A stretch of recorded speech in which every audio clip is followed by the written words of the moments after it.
Howdy everybody, I got 5 small games, 5 short reviews, 5 ratings for each of these games. Let's get started. We'll start with the smallest game here, Holly Oak. This is a trick-taking game from esteemed designer Tom Lehman, who probably is best known for designing Race for the Galaxy. This is a trick-taking game, and I tend to like trick-taking games where you are going to win if you play a card from the correct season at the right time. Let me show you. This game comes with a deck of cards that are in 4 suits: spring, summer, fall, and winter, going from 0 to 9. Some of the cards are scoring cards: the 7 of spring, the 9 of winter. There's actually 6 scoring cards. They're always 0s, 7s, or 9s, just in different seasons. You have to remember which one is which. There's also a season retreats card. You'll shuffle these, give them to everybody. Whoever has the spring one goes first. Now, on your turn, you lead a card, and that's the season we're in. Each other player must play a card of that season. And if you do not have a card of that season, let's say the next player does not have a spring card, you can play any card you want. But if you play the following season, summer, now summer is the winning suit. So in this case, let's pretend that this person had played an 8. We look at the highest spring card is 8, and they are the winner of the trick. But let's say instead they had played a 2 of summer. Well, now summer is the season we're in, and that's the only summer card that's played. So again, they win the trick. When you win a trick, you're going to be getting points at the end of the round equal to the stars that you've gotten. Whoever wins the trick, collects the cards, will play the first card of the next trick. They have to play either the month they're in, or they can start the next month. So they might say, I'll play fall. And the next person plays fall. The next person doesn't have any fall cards, so they play winter. So that's the season. But guess what? The next person doesn't have winter, so they play spring. So we're back into spring, and spring is the winner of this trick. If you play the card here that retreats, if someone plays this card, let's say you play fall, I'm like, now it's not fall. Now the winner of this trick is summer. You keep doing this till all the cards are gone. And then if you've won no tricks, that's good. You will get 8 points in a 3-player game, 5 in a 4-player game, or 3 points in a 5-player game. You also get points for all the cards that you have taken. And we use these chips that are definitely not taken from another game to score your points. When somebody has a certain number of points, 10, 13, or 15, depending on how many players are playing, then the game ends, and whoever has the most points is the winner. The first time I played this game, I really didn't like it. So I thought it must be me, so I went and played it with some people who were good at trick-taking games, and also they did not like it. I played it with multiple player accounts. I don't enjoy it. And the reason why is because trick-taking games always need some sort of gimmick. And this one, the gimmick is the season change. But it just feels so wildly random. I don't know what cards are left in your hand in trick-taking games, so I try to count them and keep track of them. But the fact that you have to lead with the season at 1 last time, and if you don't, and I didn't even mention this, if you don't have that season, then the next person leads, and if no one can lead, the round ends. I haven't seen it happen yet, but it's gotten close. But just this whole, I played summer, well, this person turned to fall, and that person turns to winter, and the last person goes, how convenient, I have a high winter card. But then the scoring of the points, the fact that there's 6 cards that are randomly 1 or 2 points, which you got to kind of memorize what they are. It's not like they're all the 7s and 9s and 0s. There's some of them from different suits.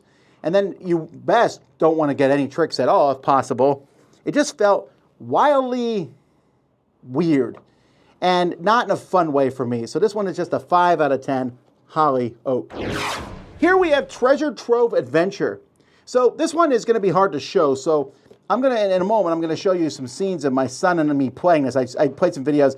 In this treasure box, there's a bunch of treasure that you need to find. A map with a UV light and to find things on it. But in here you have like a bath bomb and something where you excavate. They're like different physical things that you mess with to find the treasures. This is Treasure Trove Adventure, 10 quests. We have a map here. And then we have a bunch of stuff in here. And we're going to mess with this stuff and see what it does. Right? What? Was that a crystal?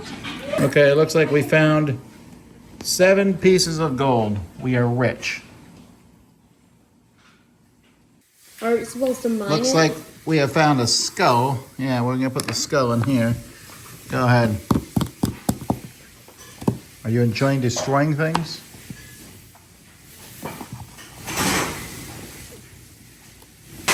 All right, let's get rid of this treasure chest.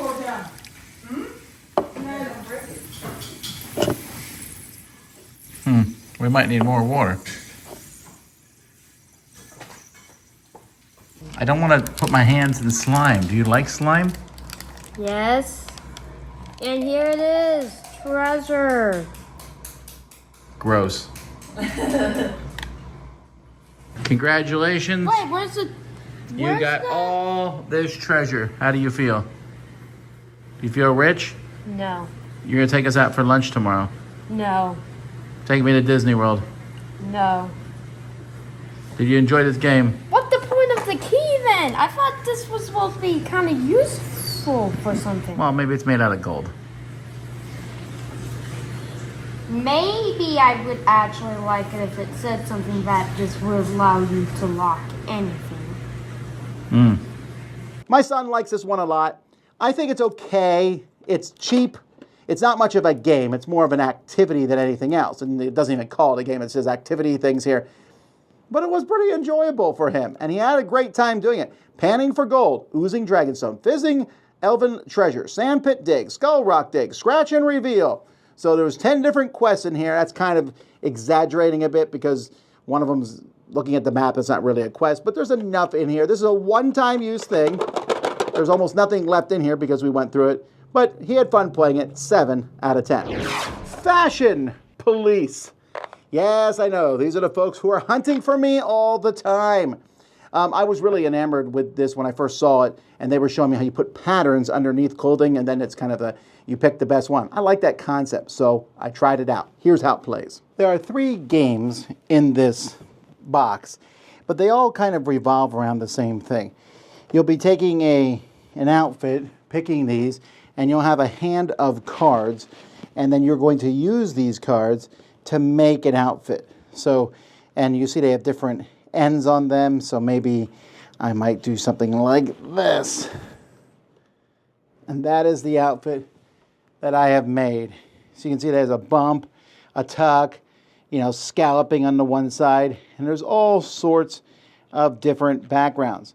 The object is, the other side of these, what would I be taking camping in the North Woods? So is this my camping in the North Woods outfit? Or is it my copycat outfit? Or is it my jungle exploration outfit? Or is it my sailing outfit? So in one game, everyone's going to get one of these secretly. You will be matched with A, B, C, D, or E. And you'll get a little card that tells you which theme you are. And you make it and everyone has to guess who's what theme. In another one, everyone draws a theme, Savannah, and then everyone has to make an outfit for that theme.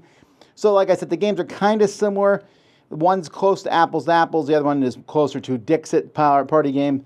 But again, and also these are different. So maybe the next one has this as its outfit. And now I'm making that on top of that and up here. Yeah, look at that. Anyway, that's how that plays. I don't like this one, folks. This is another 5 out of 10 for me. And I'll tell you why. Because this game, it just, the words, if it's out in the mountains, and then you sit there, and in one of the games, there's 3 different games, in one of them you'd be like, well, look at these black, you have to describe your thing and explain. There's not many people who I think that's for. I played this with my daughters, who are clearly better at fashion than I am, as is, well, some of you might argue, the entire world. And everyone just kind of was like, well, I guess this one, you get these different colors, and that's fun, and it's fun to make the clothing, but when you have topics like the Stone Age, or Superfan, or Too Old for Your Age, and then you look at your colors and you go, I don't really know how to make that into this. I'm sure great designers can do that, but for most people, the fun of putting the stuff underneath the outlines of clothing is only going to hold up for a little while. After that, just not very good. So this one, unfortunately for me, gets a 4 out of 10. Pobody's Nerfect is based on spoonerisms. And spoonerisms, which the back of the box says the rule said something like they're called Ponos? No, they're not. They're called spoonerisms. I read about them in books. I laughed at them. And I found myself doing spoonerisms in my life where I'll be like, Thopstat or something like that. It's funny. And this game is about guessing spoonerisms when you hear them. Let me show you. All right, in this game you have spoonerisms on 3 different piles. And what's going to happen is this is easy, medium, hard. When it's your turn, you roll the dice. You will take it and read B. He thined she beans. You say to everybody as you flip the timer, he thined she beans. And everyone has to guess behind the scenes. If they get it correct, they will get points. If no one gets it correct, I get the points. Guess what? These are 1, 2, and 3. So, oh my word. Hang on, I'm not done yet. I will yell in a second. Duty Jench is Judy Dench. Hom Tardy is Tom Hardy. Paddley Hortman is Natalie Portman. That's not even correct because it should be Paddley Nortman, but I'm confused. But anyway, continuing on. This one here is Might on the Runny, which is right on the money. Bingarel or Bach Rodham. They say that some of these are spicy. I think they mean things like, is Pat a banana in bor pocket? Is that a banana in your pocket? That is spicy indeed. Or cake a wet without waking some begs, which is you can't make it on without breaking some eggs.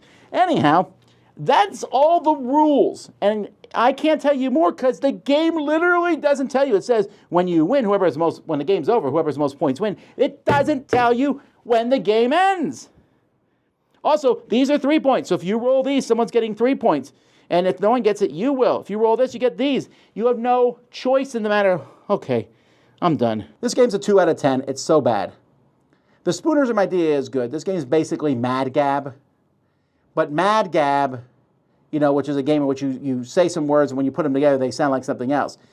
The fact that this game doesn't even literally tell you how to play it just makes me want to throw this game across the room. It is so bad.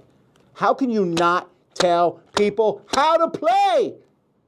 But then after that, there's just scoring. You roll a die, and on this turn, Bob's going to get 3 points. I might get 1, but I'm not ever going to get 1. If I roll a 1 point, it's so easy someone's going to get it, and they get 1 point. If I get a 3, maybe nobody will get it. Then I get 3 points. Who came up with a scoring system? Also, they're bad spoonerisms a lot of times. I hate it. I hate it. Pobody's Nerfect, particularly the people who made this game. Well, thank you, Captain Obvious. This is an unobvious party game about being obvious. I was a little confused on how that would work. You're writing a sentence on the back of the box. They say, my cat loves eat fish. But we take one word out of that sentence. My blank loves eat fish. It's probably cat, right? Well, here's how it works. The goal of this game is to be the first person to get to 10 points. Everyone's going to get a board like this. You write your name on it. Then, in the inside, someone's going to pick a number. So let's say we pick the number 4. We turn a card over, and 4. Memory is the word everyone has to write something about. And then 5, I have to write a sentence that's 5 words long that has memory in it. So it might be like, reading is good for memory. Nope, that's too long. I was going to say good for your memory. So I'll be like, memory. So this is where it takes a while. So I write an elephant has a long memory, or elephants. So I write elephants. Elephants have a long memory. There we go. 5 words. 1, 2, 3, 4, 5. That's what I do. Everyone writes their sentence. They give it to the next person next, and that person crosses off 1 word. So I might cross off long if this is given to me. Then I read it to everybody. I say, elephants have a beep memory. And everybody has one guess to guess what that missing word is. So you're trying to write, when you write a sentence, you're trying to write a sentence that no matter what word you cross off, it is still easy to remember. And as the person crossing a word off, you're trying to cross off a word that you hope people get wrong, because if nobody gets it, you get a point. Otherwise, the person who wrote the sentence and the person who gets it gets a point. And then when you go through everybody, you'll just keep going through, passing this around with a new start player, and the first person to get 10 points wins. That's how you play. This one's not bad. This is a fun little game. My concern with this one, and the reason it's getting a 6.5 from me out of 10, is it starts feeling samey after a while. And rolling the letter for the number of words was an unfun mechanism we found. Like you saw in my example, which I did not prepare ahead of time. I just did it on the spot there, and I'm like, oh, that's 6 words, that's 4 words, I need 5 words. You can play variable sentence length where people pick it up. You can just set the timer longer. Yeah, there's some different things here in the back, but they're not particularly good. The game also needs at least, it says 3 to 10, but you definitely need at least 4 or 5 people, at least, so that there's more people guessing, because the person who wrote the sentence isn't guessing, and neither is the person who crossed off the word. So if you play with 3, that's 1 person guessing. Not very interesting. You play with 4, you got 2 guessing, 5, 3 guessing, so it gets better with more. Writing a sentence that has no words that you can pull without it being obvious is harder than you think, and I like that cleverness of it. I find this game to be interesting, and I would play it. I just don't know that I would want to play it all the time. There was some laugh out loud moments in it, which is great, just not a ton of them, which is why it doesn't get a higher rating from me. But I think some people will enjoy Captain Obvious.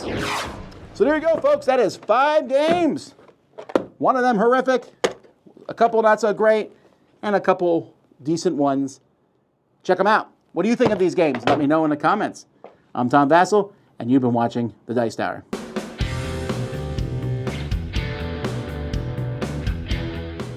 Hey everybody, thanks for watching another video from the Dice Tower. Hey, you want to learn more about us, communicate with us? We have a Facebook group, we have a Discord channel, lots of different ways to get involved with the Dice Tower. You can find that in our Linktree link below. So just click that, it will take you and you can communicate with us on Facebook, join our Facebook groups. There's lots of cool things that you can find and become part of the Dice Tower.